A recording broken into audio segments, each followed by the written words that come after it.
که این یک عریضه شکایتی از نام ساکنای این محل هست. یک بار ببینید. ولی اینجا چند از مادرها هستن که گفتم قضیه را خودشون پورا شرح دین.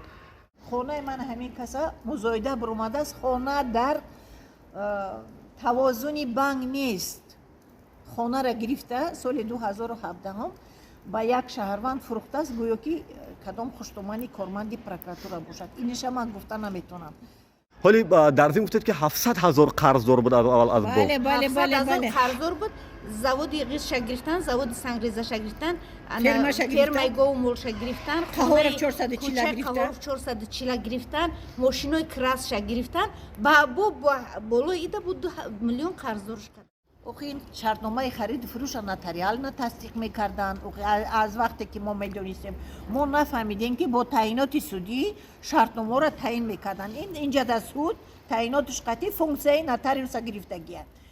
ولی یگان وقت اخیران مرتبه فشاری که بالای شما آوردن باید خانه را خالی کنین کی بودن؟ اومدن پروکرور، میلیسیا، ساختمان کی؟ یاردمچی نویه شومنصور حیدرزاده اسفندیار. میرم طرف من زوری داره که تو بنویس که 117 کوادرات ای. من میگم برای چی 117 کوادرات؟ بنویس. گفته همین جوش خیسته که طرف من موین یاردمچیش.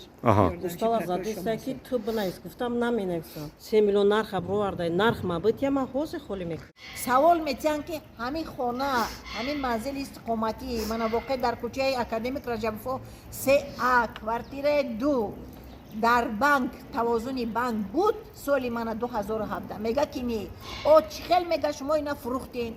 خشتومانی پروکرور چی کار داره در خونه من؟ پروکرور چی کار داره در خونه من؟ وقتی که من در اینجا 40 سال در سیستم سودا کار کردم، خونه رو در کردم، همه مال و ملک من وای کردن، همین خونه مونده بود، همین را خشتومانی پروکرور در بنامش کردیانو. پروکرور باید که در همین خیلی خونه بشینه و آدم عادی برای در استانوفکا بشینه. کارمند پروکراتور چیتون گفت؟